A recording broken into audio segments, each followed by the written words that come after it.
PC Krishnadas ചേരുകയാണ്. എന്താണ് പ്രതീക്ഷ? തികഞ്ഞ ആത്മവിശ്വാസമാണ് ഈ പ്രകടനവുമായി കടന്നു വരുമ്പോൾ ഇരുവശവുമുള്ള ജനങ്ങളിൽ നിന്നും ഞങ്ങൾക്ക് കിട്ടുന്നത്. ഇത് നമ്മൾ പാലക്കാടും തൃക്കാക്കരയിലും പുതുപ്പള്ളിയിലും എല്ലാം കണ്ട അതേ പോസിറ്റീവ് റെസ്പോൺസ് ആണ് ജനങ്ങളിൽ നിന്ന് കിട്ടുന്നത്.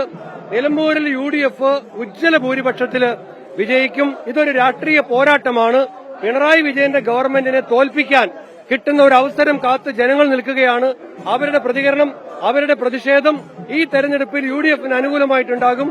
ഈ തെരഞ്ഞെടുപ്പ് നോമിനേഷൻ റാലി തന്നെ അതിന്റെ വ്യക്തമായ ഉദാഹരണമാണ്. പാലക്കാടും ഒപ്പം തന്നെ തൃക്കാക്കരയും ഒപ്പം പുതുപ്പള്ളിക്കും എല്ലാം അപ്പുറം ഇവിടെ സ്വന്തം സ്ഥാനാർത്ഥിയാണ് CPM നിർത്തിയിരിക്കുന്നത്. പാർട്ടി ചിഹ്നത്തിൽ M സ്വരാജ് തന്നെ മത്സരിക്കുമ്പോൾ എങ്ങനെയാണ് ഈ മത്സരത്തെ UDF നോക്കി കാണുന്നത്? ഈ തെരഞ്ഞെടുപ്പ് പ്രധാനമായിട്ടും ഗവൺമെന്റിനെതിരായിട്ടുള്ള ഭരണവിരുദ്ധ വികാരമാണ്. അപ്പോ ഈ ഭരണവിരുദ്ധ വികാരത്തില് മറ്റ് സ്വതന്ത്ര ചിഹ്നങ്ങള് ഈ പറഞ്ഞ പുസ്തകം, ഫുട്ബോള്, TV ഒക്കെ ആയിരുന്നെങ്കിൽ ജനങ്ങളുടെ പ്രതിഷേധം കുറച്ച് കുറഞ്ഞേനെ. അതുകൊണ്ടാണ് അവര് പാർട്ടി ചിഹ്നം ഒഴിവാക്കാൻ നോക്കിയത്. പാർട്ടി ചിഹ്നത്തിൽ വരുന്നതോടുകൂടി സർക്കാരിന് ഈ ചിഹ്നം കാണുന്നതോടുകൂടി ജനങ്ങൾക്ക് സർക്കാരിനെയാണ് ഓർമ്മ വരുന്നത്. അപ്പോ ഈ ആശാ വർക്കർമാരും അംഗനവാടിക്കാരും പെൻഷൻ കിട്ടാത്ത നിർമ്മാണ തൊഴിലാളിയും ജോലി കിട്ടാത്ത PSC പരീക്ഷ എഴുതിയവരും വന്യമൃഗ ശല്യത്തിൽ ദുരിതമനുഭവിക്കുന്ന നാട്ടുകാരുമെല്ലാം ഈ ചിഹ്നം കാണുന്നതോടുകൂടി സർക്കാരിനെതിരായിട്ടുള്ള കടുത്ത വികാരം അവർക്കുണ്ടാകും.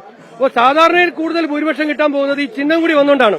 അൻവർ രാജിവെച്ച ഒഴിവിലേക്കാണ് തെരഞ്ഞെടുപ്പ് നടക്കുന്നത്. അൻവർ ഒരു പ്രധാനപ്പെട്ട ഘടകമാവുകയാണ് മണ്ഡലത്തിൽ.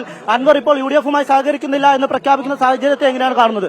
UDFന് ഏതു സാഹചര്യത്തിലും ഈ മണ്ഡലം ജയിക്കാൻ കഴിയും. ഇവിടെ ഒരു MLA, ഭരണകക്ഷി MLA സർക്കാരിനെതിരെ പറഞ്ഞ കാര്യങ്ങളുണ്ട്. ആ കാര്യങ്ങൾ പറഞ്ഞുകൊണ്ടാണ് അദ്ദേഹം രാജിവെച്ചത്. ആ നിലപാട് എന്തായാലും രാജിവെച്ചപ്പോൾ പറഞ്ഞ കാര്യങ്ങൾ നിലനിൽക്കുകയാണ്. അത് സർക്കാരിനെതിരായി തന്നെ നിൽക്കുകയാണ്. UDFന്റെ നിലപാടിൽ മാറ്റമില്ല. അല്ല, UDF എല്ലാവരെയും ഉൾക്കൊള്ളും. ഞങ്ങള് ഒരു വാതിലും ആർക്കും മുമ്പിൽ അടച്ചിട്ടില്ല.